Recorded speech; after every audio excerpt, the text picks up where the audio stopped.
स्वतंत्र भारत में बैठे हुए हैं और इस स्वतंत्रता की वेदी पर अपने प्राणों की आहुतियां लाखों लाखों क्रांतिकारियों ने दी हैं। और कल आर्य समाज के एक नक्षत्र महर्षि दयानंद के अनुयायी, सच्चे उपासक, कर्म से जो सच्चे और पक्के आर्य समाजी रहे, जिन्होंने जेल के तहखाने में भी यज्ञ वेदी को नहीं छोड़ा, संध्या उपासना को नहीं छोड़ा, आदर्श कवि, साहित्यकार, क्रांतिकारियों के प्रेरणा स्रोत आर्य पंडित राम प्रसाद बिस्मिल जी की कल जयंती रही। हम उस पवित्र आत्मा को भी नमन करते हैं। देखो, पंडित जी जो राम प्रसाद बिस्मिल जी थे, वैसे तो इनका जन्म का जो पैतृक संबंध है, जन्म स्थान तो इनका शाहजहांपुर रहा, लेकिन जो पैतृक संबंध जो परिवार था वो ग्वालियर से था। और आपको पता है कि 1857 की क्रांति विद्रोह के रूप में पंडित मंगल पांडे उसी संबंध, उसी स्थान से वो संबंध रखते हैं। तो उसी क्षेत्र से मानो विद्रोही समाज उस समय का कहा जाता था, जो विद्रोह स्वभाव के थे। तो वहीं से मुरलीधर और माता मूलमती जी अपने पिता और अपनी माता के साथ उस स्थान को छोड़कर, क्योंकि काम नहीं चल रहा था, तो वो अपने शाहजहांपुर में आए। और वहां पर जो ये मुरलीधर थे, ये जो स्टाम्प बेचते हैं कोर्ट में, वो काम उनके पिता करते थे। माता मूलमती थी। और इतिहासकार बताते हैं कि राम प्रसाद बिस्मिल जो है 9 भाई बहन थे। 4 भाई थे और 5 बहनें थी, लेकिन कालयोग कहो कि सारे भाई जो हैं वो बचपन में ही देहावसान को प्राप्त हुए। और कुछ जो है राम प्रसाद जी के पश्चात रमेश जी, बाद में कुछ लोग उसको सुशील चंद्र भी कहते हैं, कि जो 10वें पास करके तपेदिक की बीमारी से उनका भी देहावसान हो गया। 3 बहनें मृत्यु के पश्चात जीवित रही, लेकिन 2 बहनें राम प्रसाद जी की मृत्यु के पश्चात जो है मृत्यु को प्राप्त हो गई। उनमें से केवल एक बहन लंबे काल तक बची थी, जिसका नाम रहा शास्त्री देवी। तो 3 बहनें थी, शास्त्री देवी, भागवती और ब्रह्मावती, ये 3 नाम रखे थे।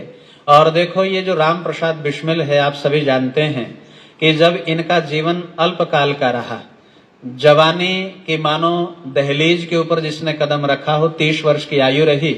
और 30 वर्ष में 20 वर्ष के पश्चात लगभग 10 साल का जो जीवन है इनका क्रांतिकारी का रहा, प्रेरणादायक रहा, और ये जीवन बड़ा प्रभावी रहा। तो कहते हैं उस समय कुछ शिक्षा दीक्षा घर में ही दी जाती थी। अब तो बच्चों को प्रारंभ से ही हम 2-3 वर्ष का होता नहीं स्कूल में भेज देते हैं। पहले सामान्य प्राथमिक शिक्षा घर पे होती थी, लगभग 7-8 साल तो घर में ही बीत जाते थे, फिर व्यक्ति पढ़ना प्रारंभ कर देता था। तो राम प्रसाद जी आत्मचरित्र में लिखते हैं कि लगभग 5वीं और 8वीं तक पहुंचते पहुंचते बहुत सारे नशों ने मुझे गिरफ्त कर लिया था, बहुत सारे नशे। और यहाँ तक कहते हैं कि लोग तो मुझे मेरे साथी चैन स्मोकर कहने लग गए थे, क्योंकि एक व्यक्ति जो एक दिन में 50 से 60 सिगरेट पी लेता हो, कितना बड़ा वो स्मोकर रहा होगा। और वो साथ साथ में थोड़े से और नशे, भांग आदि का और कभी कभार जो है चरस आदि का भी नशा उसकी गिरफ्त में स्वयं कहते हैं कि मैं आ चुका था। और इस नशे के कारण, क्योंकि आप जानते हैं कि जो व्यक्ति अपने घर में रहता हो और स्थिति ठीक ना हो और नशे उसको जो है गिरफ्त में लग जाए, तो नशों की पूर्ति के लिए कहीं तक भी गिर सकता है। तो कहा कि जब मेरे नशे की पूर्ति नहीं होती थी तो मैंने धीरे धीरे करके चोरी करना भी प्रारंभ कर दिया। और चोरी के साथ उसने कहा कि मेरा इतना गंदा जीवन हो चुका था, मेरा जीवन तो नशों में घिर ही चुका था, लेकिन मेरी आत्मा भी इतनी पवित्र हो चुकी थी, मन इतना कुलसित हो चुका था कि मैं गंदे गंदे उपन्यास उन जो है पैसों से खरीदता था, नशे की पुड़िया भी खरीदता था और साथ में उपन्यास भी खरीदता था। मैंने जीवन लीला को समाप्ति की ओर मेरा हो चला था। मैं परमात्मा की कृपा मानता हूँ कि एक दिन मैं भांग के नशे में रात को 12 बजे उठा और मैंने एक लोहे की राड ली, और लोहे की राड लेकर मैं जब उस संदूचकी के जो है ताले को तोड़ने का प्रयास कर रहा था, तो नशे में मुझे पता लगा नहीं और उसमें ज्यादा आवाज आ गई। माता और पिता दोनों ही उठ गए और पिता ने मुझे जीवन में कई बार पीटा, कई बार। और यहाँ तक लिखा कि इतना पीटते थे कि एक बार तो जो बंदूक की नाल होती है लोहे की, कितनी मजबूत होती होगी, कि पिता ने मुझे इतना मारा कि वो नाल ही मुड़ गई वहां से। बहुत मुझे पीटा, लेकिन मैं इसको परमात्मा की कृपा मानता हूं कि मैंने आत्मग्लानि हुई और मेरी चोरी पकड़ी गई। यदि वो चोरी ना पकड़ी रहती तो शायद मैं जीवन के 18 वर्ष तक पहुंचते पहुंचते ना दिन का रहता ना दुनिया का रहता। इतना मेरा जीवन तबाह हो चुका था। लेकिन पिताजी ने गुस्सा किया और मुझे घर से बाहर निकाल दिया। जब घर से बाहर निकाला तो मैंने समझा मैं जाऊं कहां, तो मेरा एक मित्र था जिनका नाम मुंशी है। मैं अपने मित्र के पास पहुंचा और कहा आज पिताजी जो है खाना वाना देंगे नहीं, मुझे घर से निकाल दिया और मैं कुछ दिन अब घर जाना भी नहीं चाहता। तो उसने कहा, वो जो मुंशी उसका मित्र था वो आर्य विचारधारा से जुड़ा हुआ था, वो संध्या उपासना भी करता था। उसने कहा कि चलो कुछ दिन हैं, बगल में यहीं आर्य समाज में उत्सव चला हुआ है, तो राम प्रसाद 2-3 दिन तो वहीं बीत जाएंगे तुम्हारे, मेरे साथ चलो। कहा कि वो दिन नहीं था, वो मेरे दिन का कायाकल्प दिवस था। जब आर्य समाज के उस मंदिर में पहुंचा, उस सत्संग में पहुंचा, तो एक उच्च कोटि के व्यक्तित्व महात्मा स्वामी सोमदेव जी उन दिनों समाज में आए हुए थे। और सोमदेव जी ने कुछ युवकों को देखा तो ब्रह्मचर्य पालन पर और जीवन के दुर्गुणों पर बहुत सुंदर चिंतन दिया, और उनका जो उपदेश था वो मेरे हृदय में बैठ गया। कहा कि फिर मैं मित्र के घर पे भी नहीं गया, बल्कि समाज में ही रहा। आचार्य जी से बहुत चर्चा परिचर्चा, जीवन की शंकाएं रखता रहा। और जब मेरा जीवन इतना कायाकल्प हुआ कि मैंने वहां से सत्यार्थ प्रकाश खरीदा और उसका स्वाध्याय किया, और बाद में वहीं पर समाज में अंतिम दिन यजमान बनते हुए पूर्ण ब्रह्मचर्य का पालन लिया कि मैं विवाह नहीं करवाऊंगा और मैं अभी शरीर को जो है ना बनाकर दिखाऊंगा। तो कहा कि जो व्यक्ति नशे करता हो, ये उन युवकों के लिए एक प्रेरणा स्रोत की बात है जो कहते हैं कि क्या हम सुधर सकते हैं।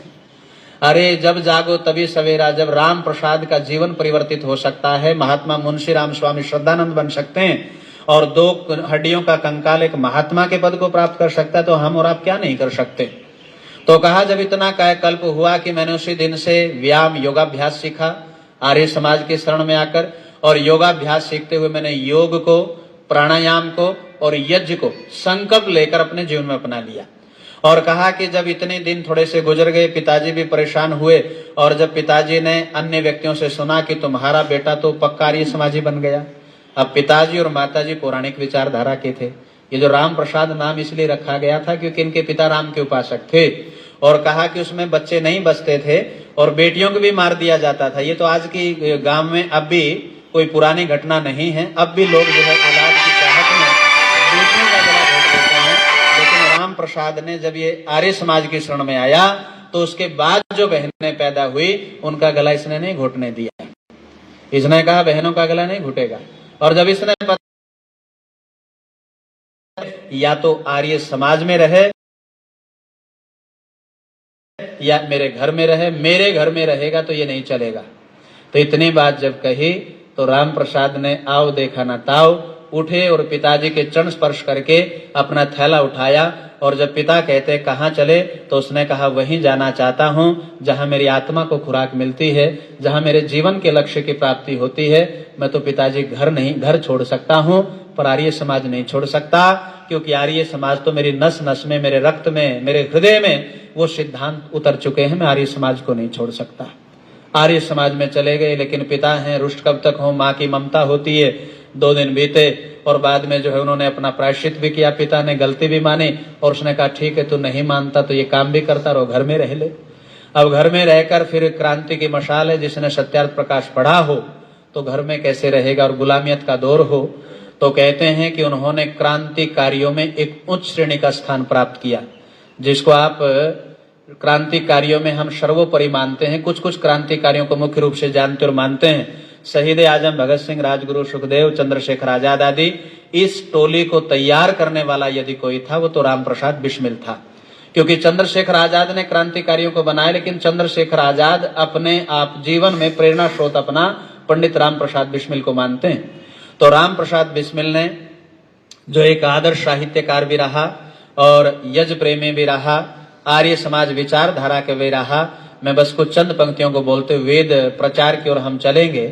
तो जब कहते हैं कि जब अंतिम दिनों में राम प्रसाद जेल के तहखाने में जो है अपना योगाभ्यास करता, यज्ञ करता और परमात्मा के वैदिक ग्रंथों का स्वाध्याय भी करता, और साथ साथ में जो समय बचता था जीवन में प्रेरणा देने के लिए आत्मचरित्र भी लिखता। तो इसलिए मैं निवेदन करूंगा ये आत्मचरित्र का भाव हम सबको अपनाना चाहिए, क्योंकि जब हम अपने बारे में कभी लिखते हैं तो उससे क्या होगा, आत्मनिरीक्षण होगा। जब व्यक्ति अपने बारे में विचार करता है, वेद यही तो कहता है, अरे कृणवंतो विश्वम आर्यम, तो बाद में होगा, पहले कृणवंतो स्वयं आर्यम कर लें, स्वयं आर्य बने। और स्वयं आर्य कौन बनेगा, जो आत्म अवलोकन करेगा, अपनी बुराइयों को देखेगा। तो उसने अपने सारी बुराइयों को वहां देखा और उसको लिखा, और बाद में क्या परिवर्तन हुआ वो भी लिखा। सारी बातों को उन्होंने आत्मचरित्र में लिखा। और मैं निवेदन करना चाहता हूं, फांसी होने से 2 दिन पहले माता मूलमती और मुरलीधर जी जब इनसे मिलने के लिए आए, तो उस समय जो खाने का डिब्बा लेकर आए थे, चोरी चुपके से वो आत्मचरित्र उसी खाने के डिब्बे में रखा और कहा, माँ ये पुत्र तो जा रहा है, अहले वतन अपने जीवन को कुर्बान कर रहा है, लेकिन कुछ प्रसाद दे रहा हूं, ये आपका राम प्रसाद का कुछ प्रसाद है, हो सके तो आने वाले युवकों में बटोर देना। और आत्मचरित्र वहां से उस खाने के डिब्बे में उसने दिया। और कहते हैं कि जेलर भी उनसे प्यार करने लग गया था। जेलर उन्होंने 2-3 बार उसने प्रश्न किया कि राम प्रसाद तू बड़ा दीवाना है, बड़ा मस्ताना है, निर्भीक व्यक्ति है, तू गुनगुनाता भी है, गाता भी है। और कितना सुंदर गाता था। शहीद आजम भगत सिंह कोटेशन लिखते हैं उनके बारे में। उनके बारे में जब पूछा कि राम प्रसाद बिस्मिल जी के बारे में आपका क्या विचार, उसने कहा, चलता फिरता क्रांतिकारियों का एक दीवाना था, वो वाणी का धनी था। और वाणी का इतना बड़ा धनी था, यदि 10 मिनट भी कोई युवक उस राम प्रसाद के पास बैठ जाए तो क्रांतिकारी की ज्वाला से ददक्त होकर वो जो है क्रांतिकारी बन के निकलता था। इतना बड़ा वाक्पटुता का धनी था। और आगे भगत सिंह लिखते हैं, यदि ये राम प्रसाद स्वतंत्र देश में पैदा होता, अब तो हम गुलाम देश के वासी हैं, यदि ये स्वतंत्र देश में ये पैदा होता, या तो राष्ट्र का नायक होता या किसी सेना का नायक होता। इतना उच्च कोटि का जो है धनी और संगठन को मजबूत करने वाला, संगठन शक्ति को खड़ा करने वाला विरला और हमारा एक दीवाना है ये क्रांति का। ये शहीद आजम भगत सिंह बताते हैं उनके बारे में। तो और कितने बड़े वाणी के धनी थे। एक और मुझे बात याद आ गई, जब उनके ऊपर पैरवी चल रही थी तो याद रख लेना, उनके जो विपक्ष में वकील थे वो थे जगत नारायण मुल्ला, और वो वकील थे हमारे जो पंडित जवाहरलाल नेहरू हैं ना, उनके साले थे वो, जो विपक्ष में वकील खड़े हुए थे। और उनका वकील थोड़ा सा, क्योंकि धन तो था नहीं, धन देने के लिए जो था वो इतना वाक्पटुता का धनी नहीं था। ये स्वयं अपनी जो है दलीलें पेश करते थे। और एक बार जज साहब ने स्वयं पूछ लिया कि राम प्रसाद तू बोलता बहुत अच्छा, ये बता कौन ये ला पढ़ा है या किसी इंस्टीट्यूट से भी पढ़ा है। तो ये कहते, मेरे पास इंस्टीट्यूट नहीं, मेरे पास तो एक शोध केंद्र है, और उस शोध केंद्र का नाम है सत्यार्थ प्रकाश। मैं इसको पढ़ता हूं, परमात्मा में प्रीति बढ़ती है, सिद्धांत दृढ़ होते हैं। और याद रख लेना, जो सिद्धांत प्रेमी है, ईश्वर भक्त है, वो राष्ट्र भक्त है। और ऋषि दयानंद की मुझे याद बात आती है, जो परमात्मा से डरता है वो किसी से नहीं डरता, और जो परमात्मा से नहीं डरता वो सबसे डरता है। वो परमात्मा से डरते थे, ईश्वर भक्त थे, तो इसलिए निर्भीक होकर वहां अपनी दलीलें पेश करते थे। और बाद में भी कहा, जज्बा है कातिल दुश्मनों, मेरे कत्ल का दुश्मनों के दिल में, देखना है क्या होगा तमाशा अगली मंजिल में। वो जानते थे मुझे फांसी होने वाली है। और जब फांसी होने वाली थी, और कहते हैं जब अंत में वो जेलर दोबारा से कहता है कि राम प्रसाद, मैंने एक प्रश्न बार बार पूछा था, आज तो अंतिम दिन है आपका, जाते जाते बताओ कि तुम्हारे गुरु कौन है जिसने शिक्षा प्रदान की। और वो अंत में कहते हैं, मेरा गुरु कोई और नहीं महर्षि दयानंद सरस्वती है। और विश्वानी देव के मंत्र को बोलते हुए, फांसी के फंदे को चूमते हुए 30 वर्ष के अल्पायु में अपने प्राणों की आहुति युवा दे देता है। तो इसलिए आर्य समाज को ऐसे युवक से प्रेरणा लेनी चाहिए, राष्ट्र के प्रति जो जज्बा रखते हैं, और जिन्होंने क्रांतिकारियों की फौज खड़ी कर दी, और जिनके गीत को गुनगुनाते हुए असंख्य क्रांतिकारियों ने फांसी के फंदे को चूमा। सरफरोशी की तमन्ना अब हमारे दिल में है, देखना है जोर कितना बाजुए का दिल में है। तो आज आर्य समाज का सत्संग है, कल तो सत्संग था नहीं, आज साप्ताहिक रूप में हम एकत्रित हुए हैं। इसलिए उस युवा को, उस नौजवान को, उस राष्ट्र प्रेमी को, उस मातृभूमि के उपासक को, महर्षि दयानंद के अनन्य सच्चे और पक्के दृढ़ आर्य समाजी को, यज प्रेमी व्यक्ति को हम आज नमन करते हैं।